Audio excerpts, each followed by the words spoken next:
And welcome to this episode of the Good Citizen Podcast. My honor today to have on Aaron Wren. Aaron, how are you this morning? Doing great. Thanks for having me. So I'm looking forward to talking to Aaron about a piece that he wrote about evangelicals and engaging society.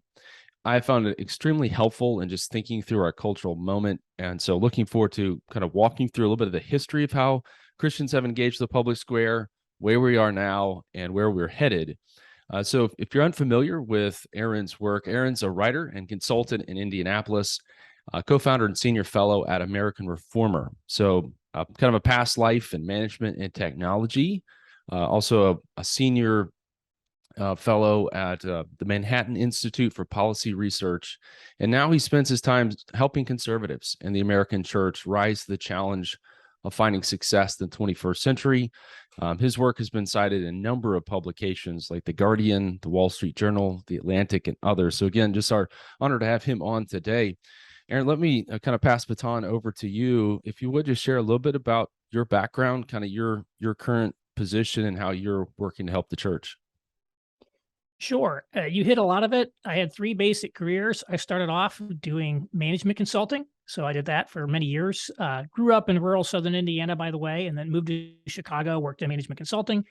That was career number one. Career number two was urban policy. And I still do a little bit of that, but was a writer and researcher about cities, particularly cities in the Midwest that I thought didn't get a lot of love. And I was heavily motivated by Indianapolis in that. And again, spent 5 years in New York City as a fellow at the Manhattan Institute. And then my third career is basically similar to that, but helping conservative American Christians successfully adapt to the 21st century, because we see all of these challenges and dissensions kind of plaguing the church and like what's going on. And, with my management consulting background and sort of journalism background and analytical background, I'm able to bring a lot of insight to bear to help people make decisions in this world. So yes, I co-founded and I'm a senior fellow at American Reformer. We have a journal there. It's at AmericanReformer.org. You should check it out. There's great stuff on there, especially a lot around Protestant political theory. There's things like Christian nationalism have become big discussions, and so we have a lot of people with PhDs writing about that and the traditional Protestant tradition there. And then I also do my own writing primarily on my own website at aaronrenn.com, AARONRENN.com. If you're not on my list, go there and sign up. Absolutely. And so I definitely want to get those resources to the listeners. So thinking through this cultural moment's really important. The more I think about it, the more, I'm on the earth around people, it's so apparent that we live in narratives, we live in stories. And if you are operating under the wrong story or the wrong narrative, like perhaps, the end is here, the end of the republic is here, and we have to fight back, even kind of throwing aside biblical mores for short-term political gain, that's a problem. If it's also we're kind of in this exiled state, we have nothing to say, we have nothing to do, that can also be a problem. And so you wrote an article here recently that was published in First Things entitled 3 Worlds of Evangelicalism. And this really resonated with me, a number of people across the country, and I want to dive into that here in a second. But first, I might just ask if you would share kind of a recent story that really drives home the fact that society has come to view Christianity negatively, which is one of the points of your article. But as we get started, just any recent stories that have kind of stood out to you. Well, I just saw on The Atlantic, well, actually, I didn't see it, but I saw somebody tweet about it, that somebody had written an article about how the rosary was becoming this hate symbol or something like that. I'm like, what is that? I mean, it's sort of anti-Christian writings have become, much more acceptable, particularly, critiquing Christian nationalism and things of that nature. I like to go back, though, to 2014, which is the date that I really suggest is when things changed. And the Benham brothers, if you're familiar with them, David and Jason Benham, they had been successful real estate people, and they were awarded a TV show on HGTV. I think it was going to be called Flip It Forward. And so they're getting ready to do their HGTV show. And then some activists discovered their conservative views on abortion and other issues and raised a ruckus.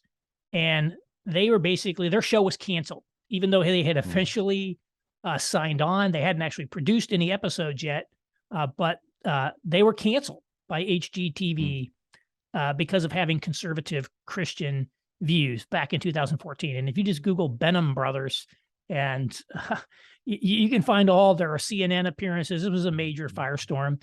And you can even think about slightly before that, a guy like Phil Robertson from Duck Dynasty. Remember, he got maybe suspended by A&E. They didn't get fired, but he got in trouble too. And this idea that you could lose your job for holding pretty basic Christian views and expressing them too publicly, I think is a new thing in our society.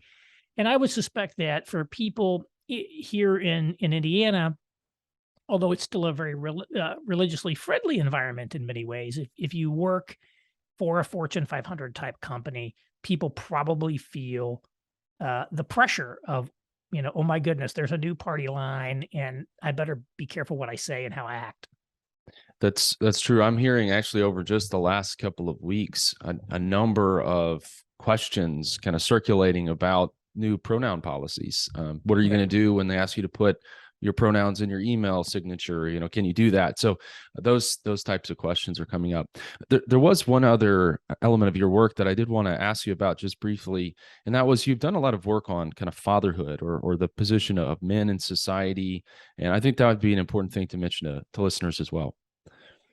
Yes, I really started writing on religious issues, focusing on men in particular, and there were a lot of things motivating me, but the one that would be easiest to understand is why are secular men's gurus like Jordan Peterson and Joe Rogan attracting millions of young men to their message when those young men are not turning to the church?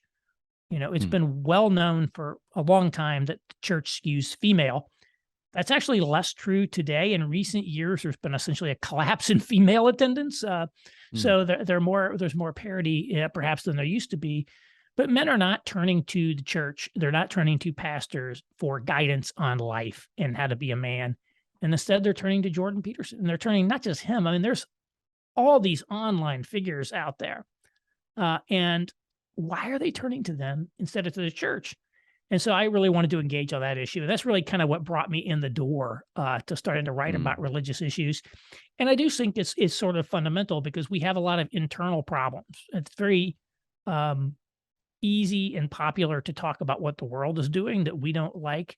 It's much less popular to talk about what's wrong, inside the church. And so I think we have a lot of problems with, call it our own sexual economy in terms of, the behaviors of people, the declining family formation rates, falling fertility. Many of those things are affecting, not just the secular world, but the church as well. And so thinking about that. That's a fascinating issue, perhaps another conversation, right. But something I know that plays into all of this as well. Right. So I wanted to mention that. All right. So to your article published on First Things, and I was just interested, of course, the title, 3 Worlds of Evangelicalism. We're going to get quickly to those 3 worlds, but what prompted you to write this article? And perhaps why do you think, in a sense, it kind of went viral? Well, I originally came up with this idea back in 2014, which was right about this change that we'll talk about in a minute that I identified. And I saw this series of Christian short films that the Acton Institute did called For the Life of the World, which were really good. In fact, if you can buy them and watch them, I think they're very good. But I sort of said, this is a message, a lot of it directed to young people for an era that's ending. And we're transitioning into a new era. And it's going to be a very different. So I sat down and just started jotting down all these bullet points and made a bunch of notes. And then when I started my newsletter about Christian men's issues, I'd actually started it with the idea that I would do it as a trial. And if I didn't get a whole lot of subscribers within a certain time, I'd just shut it down. And I wasn't going to make my number, basically. So I was getting ready to shut it down. I just sort of said, forget the men's stuff for a minute. I'm just going to give in my last 2 issues that I'm going to put out my best thinking on any topic. And so I wrote this up in 2017. And as it turned out, it went super viral. Rod Dreher wrote about it. Tons of people it really, really, really shaped the discussion for a while there. Sent me a huge number of subscribers. So I kept it going.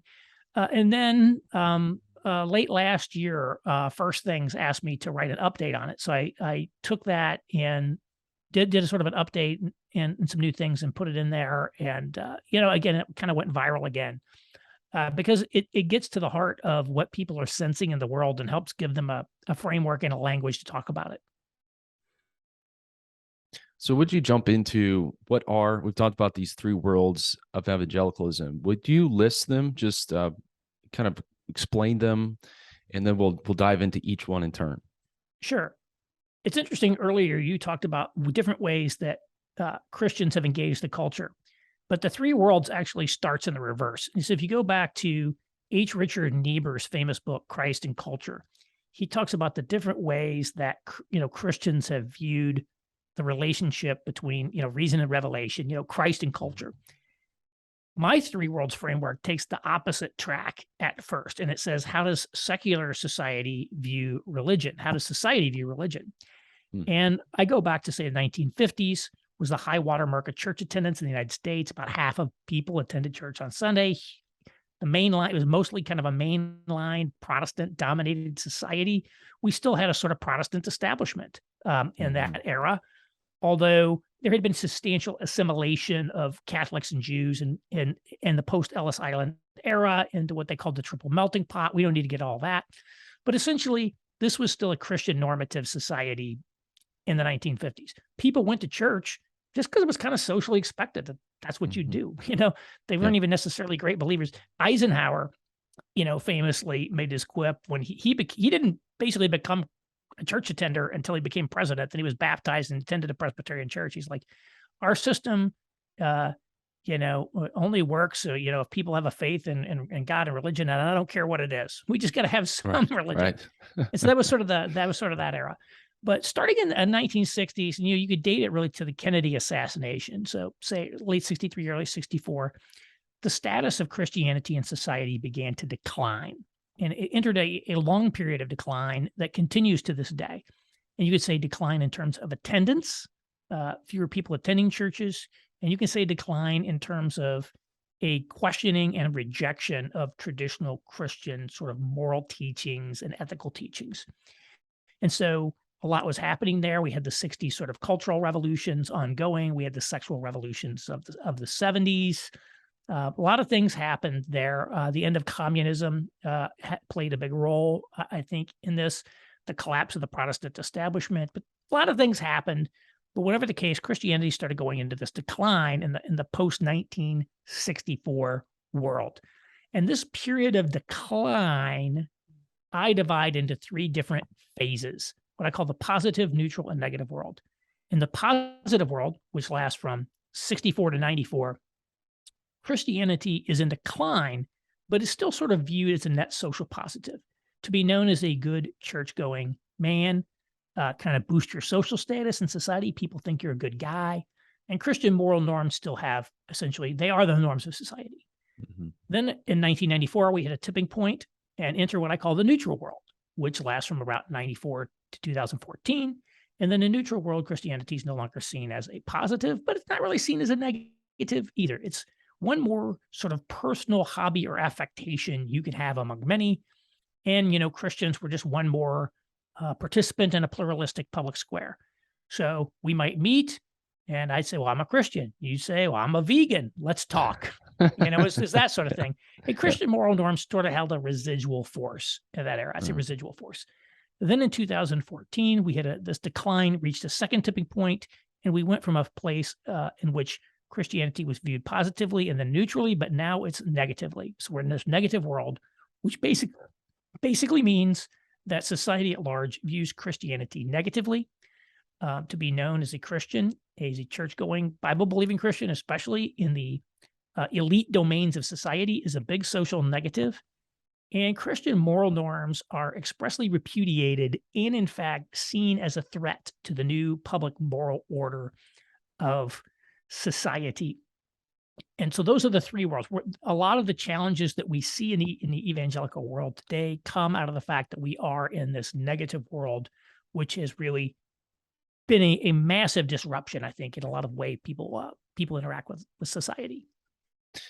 Why I found this so helpful, and I think listeners around the country will do so as well, is I think all of us feel this, even as a millennial and having kind of lived this from the 90s forward, when I was at least cognizant of what was going on. But having a kind of a term or an explanation, a way to work through these things. So going from kind of positive, neutral, negative. So I think most of us kind of feel that.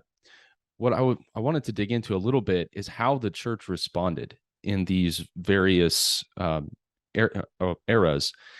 And so the first one being that kind of positive world. How did the church kind of respond to that? A little bit of our history, so we know, all right, what did we do then? And then what should we do now? So kind of starting in that positive time frame, how did the church respond to those forces?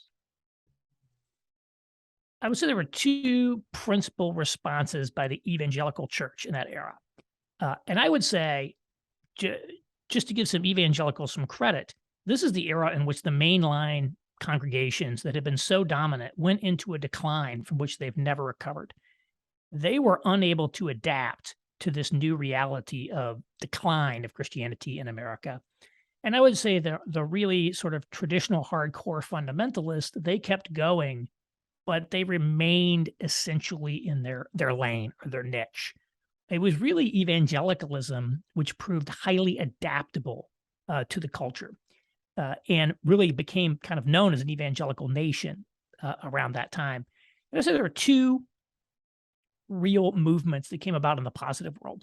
The first is what I call the seeker-sensitive movement, which was pioneered by people like Bill Hybels at Willow Creek or Rick Warren at Saddleback Church.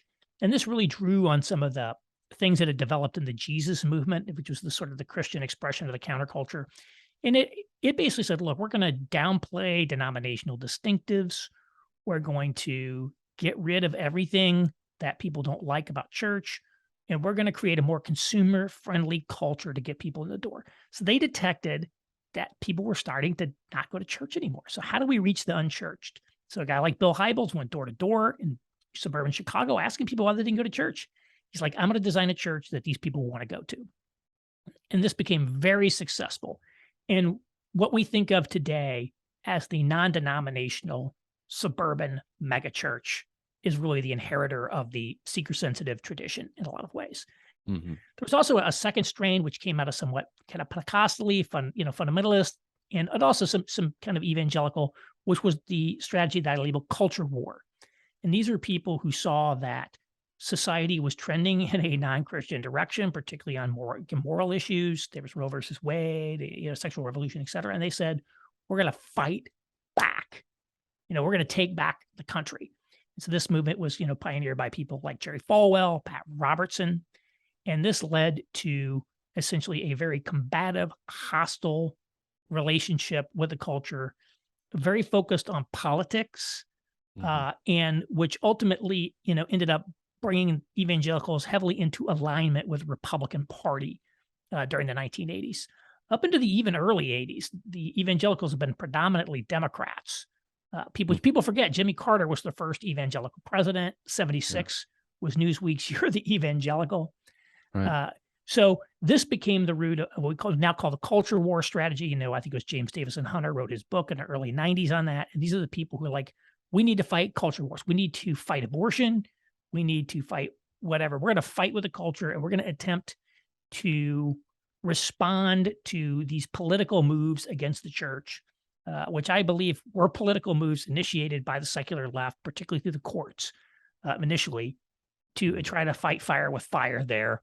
And I think the idea at this time, the leading organization of this movement, the moral majority, the very name of it speaks to a positive world in which it was at least plausible to claim that Christians still spoke for a majority of the country. Now, it might not have been true even then, but it was not ridiculous. If you call it an organization called Moral Majority today, people would laugh you out of the room, right? So But it goes to show you that this was something that people believed we are the majority, like Nixon's silent majority.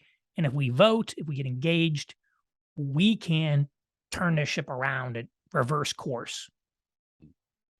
So what marked kind of the movement from your positive world into the neutral world?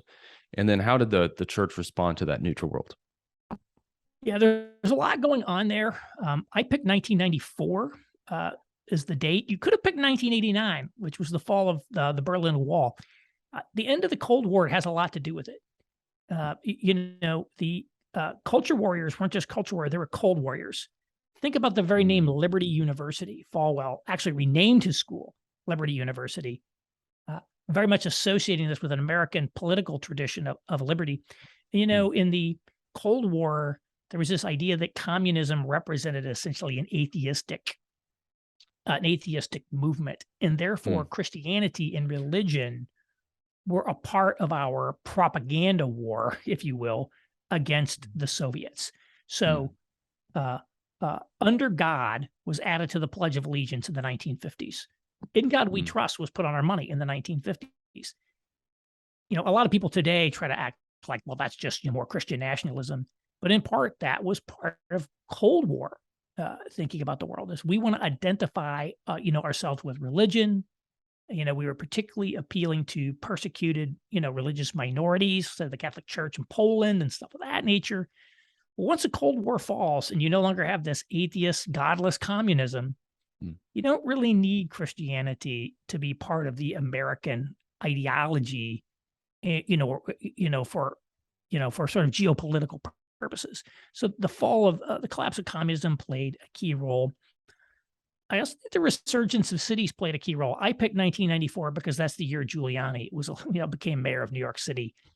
And there was a massive resurgence of urban centers starting in the 1990s and continuing to today, in which you go back to the 70s, people thought cities like New York were just doomed. Going down the tubes, get out. There were movies like Escape from New York, in which New York City had been turned into a gigantic prison and stuff of that nature. In Seattle, there was this famous billboard, well, the last one leaving Seattle, please turn out the lights. And so what wasn't a good era. Cities had started to really the 70s, late 70s was the bottom. The 80s, they were starting to come back a little bit, but it was really in the 90s with the collapse of crime that really brought these places back.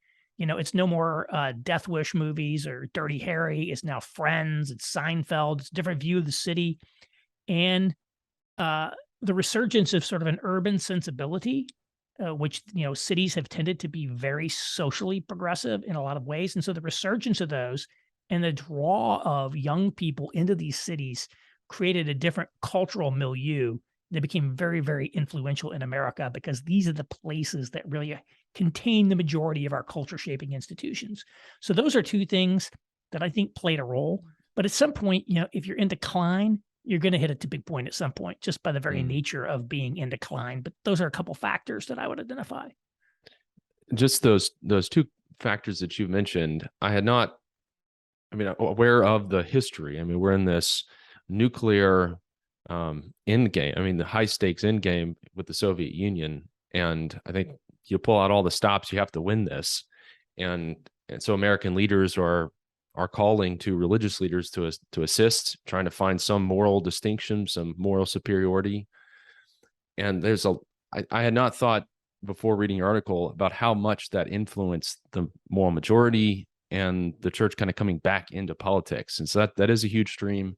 And then also the growth of cities. We kind of lament our quote unquote city states, where there are large metropolis that control entire states now. And how that would have influenced someone like Keller to go back to the city. So two big factors there I hadn't really thought much about until your article. Right. When Tim Keller went to New York in 1989 to start Redeemer Presbyterian Church, people thought he was nuts. You're going to move to New York with 3 kids.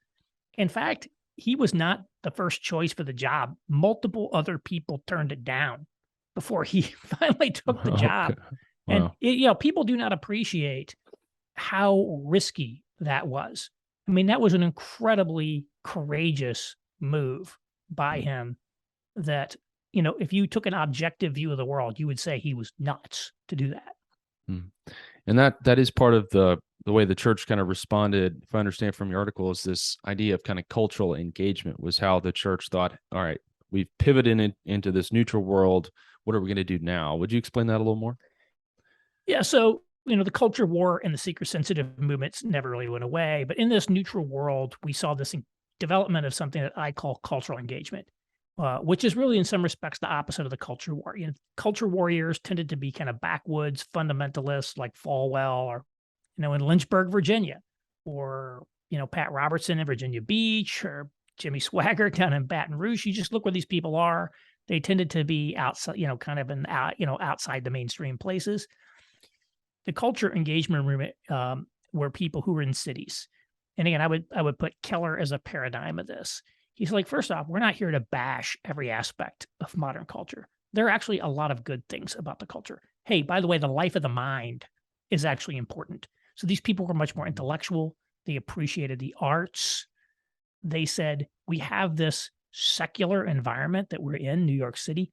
How do we reach people? How do we, in a sense, have a seeker sensitivity, not for the suburbanites in suburban Chicago of the 70s, but how do we have a seeker sensitivity, in a sense, for the, new urban dweller that's coming in? So it wasn't an entirely urban movement, but a lot of it was very urban. It was much more positive towards the culture. I think, some of that would certainly be appropriate. Again, it's not this anti-intellectualism we associate with the religious right. Or the old book, The Scandal of the Evangelical Mind. They're like, we want to be adaptable to, kind of to this new world. And that's sort of what it came out of. So it's helpful to understand that the church decided to try cultural engagement in response to this neutral world. And then now, as we're pivoting into a negative world, I think we can all kind of feel this. Describe a little more what marked that, perhaps what caused it a bit, and then how is the church responding now to that? Well, certainly there was a major upheaval during Obama's second term. I'm not the only person that said that. The kind of lefty technocrat Matthew Iglesias, who co-founded Vox, he wrote an article in 2014 talking about the Great Awakening. So there was this massive a surge in talking about race and structural racism and all that. And there's been a lot of great documentary evidence done about the use of certain terms and their prevalence in the media. And there was just a massive spike at that turn. And then we could look at the sea change in people's views, gay rights type issues. In 2008, Obama ran as someone who opposed gay marriage on account of his Christian faith. Hillary Clinton opposed it. I think it was 2008, California voted for, it was Prop 8 that constitutionally banned gay marriage. This is California. This isn't Indiana. Right. Okay, this is California. Right. By 2015, we have the Obergefell decision that not only legalized gay marriage, it's not just a legal matter. I mean, there's been a massive revolution in how people see the world. And if you sort of look at the new skirmish line, if you will, in culture war issues related to sexuality, it's been transgender athletes and girls' sports. I mean, if that's what you're debating today, that goes to show you, the complete social rout that has essentially happened. So we essentially have, a situation where, certainly on sexuality, the sexual revolution view has become completely triumphant in society and is essentially considered no longer legitimate to disagree with it, in a sense. And so you start looking at the wokeness, you start looking at sexuality. These are certainly two gigantic things that happened in Obama's second term. And we just see also the rise of Trump, his run for president. The idea that Donald Trump could become elected president is really incredible if you think about it. And again, if you go back to the Clinton era, I like to use the sex scandals to illustrate the differences between these worlds. In 1987, Gary Hart had to drop out of the Democratic presidential race after reports that he'd had a young woman stay all night at his townhouse in Washington.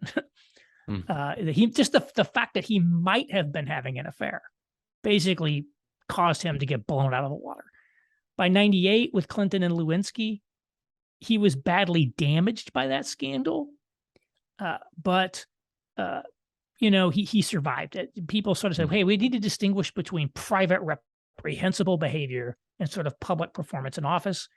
By the time you get to Trump, you look at like the Access Hollywood tape in October 2016. It was a 48-hour blip. I mean, Trump is a guy who's had affairs, who's boastful, about how awesome he is. It kind of exhibits greed and conspicuous consumption, not things that you would associate with traditional Christian values, to be sure. But basically, it didn't matter. This idea that you needed to exhibit some sort of basic Christian pattern of life to be considered a viable candidate for public office, especially president, just no longer exists. So the fact that somebody like Trump could get elected president tells you that something radical has changed in our society. And so how has the church responded to this? And I think it's well stated in your article that we're still formulating a response. So perhaps it's more, what are your thoughts on how the church should respond, or at least should go about responding to this massive shift in our society? Yes, that's a very big question that I can't do justice to here. But the point I make in the article is that evangelicals have not come up with a negative world response.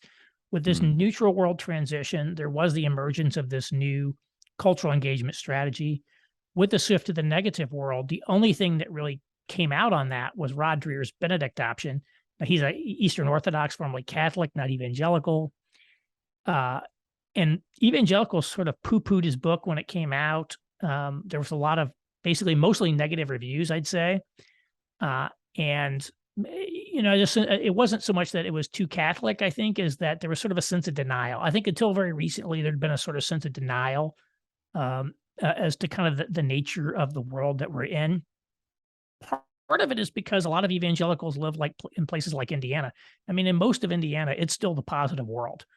And even in metropolitan Indianapolis, we have a situation where like lots of civic leaders, maybe even the majority of civic leaders, go to church. I mean, if you tell people here that you attend church or you're a Christian, that's not going to cause a problem here.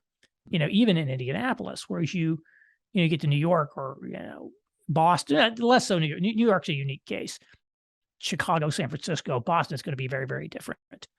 So I think there's less perception.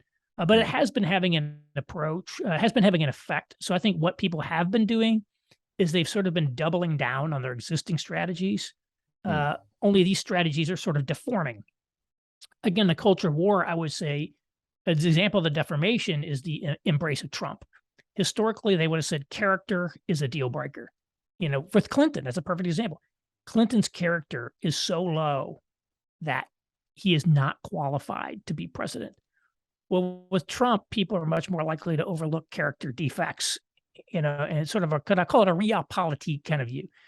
I think the cultural engagers have trended away from engaging culture and have trended towards very much affirming and synchronizing with secular culture. Kind of the urban church movements, in my view, are kind of going down the mainline path in a lot of ways. That's not true of Keller himself, by the way. I always like to point it out that like Keller has really remained kind of very consistent. But a lot of them are now, they've all embraced the woke. They're going that direction, basically. Whether they will, how far they will go, who knows? But they're kind of going that direction. And we've seen essentially tremendous upheaval and intra-evangelical conflict as a result. As I like to say, the new culture wars within the evangelical church. So you see people like David French now attacking, evangelicals, where he would have once been considered a culture warrior. You see other people, accusing, they're going woke, they're this. So there's all these fights, all these pressures. Pastors are just under incredible pressure today. It's insane what they're going through, the stress that they have to endure over things, everything from masks to race. It's really becoming a big thing. So this is all driven by these changes in the world intersecting with deformed versions of these pre-existing strategies. What do we do next? There's no way for me to articulate a crisp, easy answer to that. But let's just say that's going to be the focus of my work. And it has been somewhat the focus of my work going forward in the coming months and years, is to think about how can we adapt to this? So I've done some writing on it. But it's way too big a topic and not nearly easy enough to suggest here, unfortunately. So sign up for my newsletter and you'll find out more. Sure. And I appreciate that nuanced explanation. It's easy to try to just grind something down into a talking point. But your observation that the prior strategies are still being used, but just in a deformed way, that's remarkable and in explaining much of what we see today. And then you're right, with pastors over the last 2 years. I mean, not only are they dealing with socio-political divides in their churches, you have Christians like in these various camps sitting out in the congregation and they're fighting with each other as well. Right. And pastors are trying to navigate that. So there's a big church in DC, big high profile church, McLean Bible Church. And this guy, David Platt, took over from sort of the founding pastor. And, he's a big time guy, and he's getting it from both sides. So Donald Trump showed up there when he was president. Donald Trump showed up at church one time. And so he prayed for Donald Trump. And a bunch of people said, no, you can't do that. You shouldn't do that. He was attacked over that, even though praying for political leaders, I think, is actually explicitly in the Bible. Right. And then he got attacked, last year, I think, over, being too woke, and there's a bunch of lawsuits and stuff. So it's like, you can't win. There's no winning. Yeah. You are going to alienate people in your congregation. Again, do we meet or not meet? Mask or no mask? And I mean, people went insane, during COVID over some of these things where they became symbols.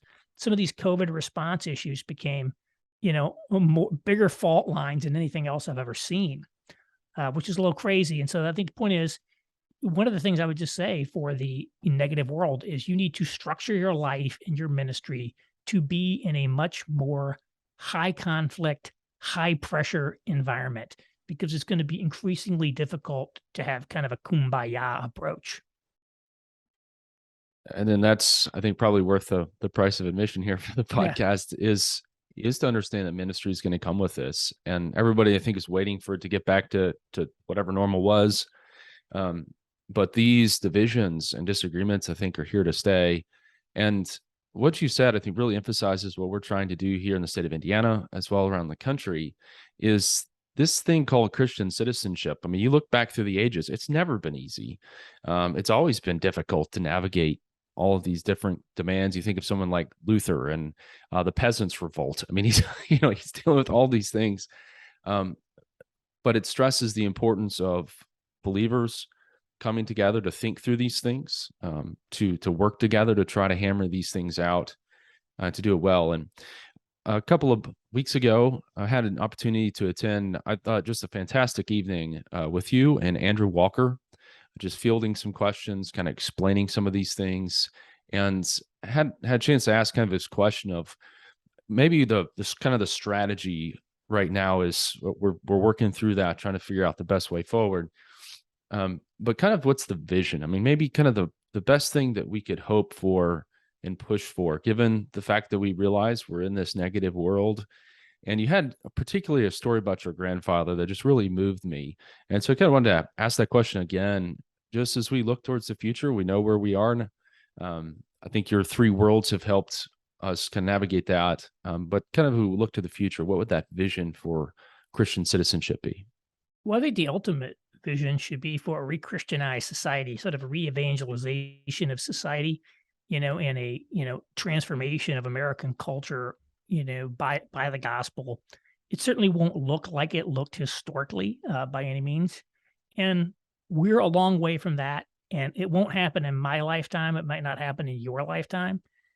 But having that sort of long-term generational vision is very important. And I mentioned my grandfather, who was a staunch Catholic, went to mass every day, very involved in the anti-abortion movement. I believe he'd helped co-found the local Right to Life there.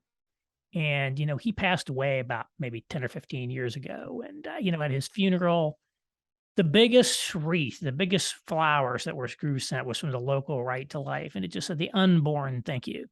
And this is a man who spent his entire life in the anti-abortion movement and never saw any fruit from it in his entire life. And yet here we are later, where Indiana has just passed, something of an abortion ban or abortion restriction, Roe versus Wade's overturned. the point I made was that he had a vision that extended beyond the span of his life. Mm. And I think that's one of the things it is to have a vision that extends into the future. If you think about the cathedral builders, who started building cathedrals in Europe without any concept of ever seeing them completed, and maybe their children or their grandchildren did. Some of these cathedrals took hundreds of years to build. And so I think we have to have that kind of view, not that we have a detailed vision of the future, but at least, some sort of positive vision, of the future to walk to, and realizing that fundamental change is going to be a generational, multi-generational project. The book, The Sexual Revolution by Wilhelm Reich, was written in the 30s, I believe. You think that we got to where we are today overnight. Well, we didn't. It was a product of decades and maybe even centuries of different thought working itself out over time. And so how do we introduce thoughts that are, rooted in truth, and rooted in genuine human flourishing that can over time work out in positive ways long after we're gone? That's what I would say. We have to have a generation. We have to have a generational perspective on things. This is not about winning an election and taking back the country. There's no voting your way out of this, in some simplistic manner. I found that very encouraging and certainly consistent with Scripture. As the church has been around for generations, it will go on long after us. And because we're Americans, we want everything right now. And I'll often have people ask me, because it seems like some of these trends in the sexual revolution just came out of nowhere. Like, no, that's, you're seeing it now. I think the flywheel principle occurred and it's spinning out fast or quickly. Right. But yeah, it's been a number of years, perhaps 100 or more. And so we have to have the same grit, the same endurance. And I just love the story about your grandfather, just faithfully working away. I think my wife's grandmother who recently passed, and she was a lover of liberty, lover of the unborn. And I just think, she wasn't able to see that decision either, but certainly her efforts helped. So I appreciate that encouragement to us as we think about the negative world and how we're going to impact it. Right. So Renn, last question. If you had a billboard on which you could put a message to the Big C Gospel Preaching Church, what would you put on it? There's a passage in Joshua, I believe it is, where the Hebrews, they've been living in the desert for 40 years. And the generation that's there, that's all they've ever known. The whole generation that left Egypt is dead, except for Joshua and Caleb. And they're getting ready to cross the Jordan River into the promised land. And there's some line about, you should, basically keep 200 feet back or something, follow the ark. We're going across this river, for you have not been this way before. And I think that's the message I would put on there. You have not been this way before. We are in an unprecedented time that none of us has lived through before. None of us has the experience or the wisdom to really come up with a strategy. The Hebrews did not know what awaited them in the promised land. They knew it was the promised land. They were going to fight battles. All this crazy stuff was going to happen. And so I think that this is one of these things where, just having a trust in God in an uncertain time, where we're exploring an unfamiliar realm that's very outside of our comfort zone, is very important. We are not going to be able to design the perfect strategy to respond to the negative world. We're just not going to do it. First things are changing so fast. And we see that we cannot predict the future. Like, crazy things happen. Who would have thought? January 1st, 2015, who would have thought Donald Trump would be the president of the United States in 2 years' time, right? Nobody. Who anticipated that COVID was going to come? Yeah. Nobody. Massive changes and upheavals can occur. And so, we just need to kind of keep your eye on Christ, if you will, as you move forward, and just recognize we don't have to have all the answers, and we're not going to have all the answers. We have to be comfortable living in that uncertainty. That's profound and such an encouragement, just to keep our eyes on Christ. And you're right. About the time you think you have it figured out, here comes a curveball. Right. Uh, and I think it's the importance of your work and of us as believers trying to think through these developments together, and coming from an orthodox view of Scripture, belief in Jesus, trying to come to, all right, well, here's what's happened now. Here's what happened now, and what are we going to do next? So I just appreciate your work, and we will link in the show notes to be able to subscribe to the newsletter and to your other work, as well as American Reformer. So, Aaron, thank you for taking some time, sharing your wisdom with us today, and we look forward to continuing the conversation in the future.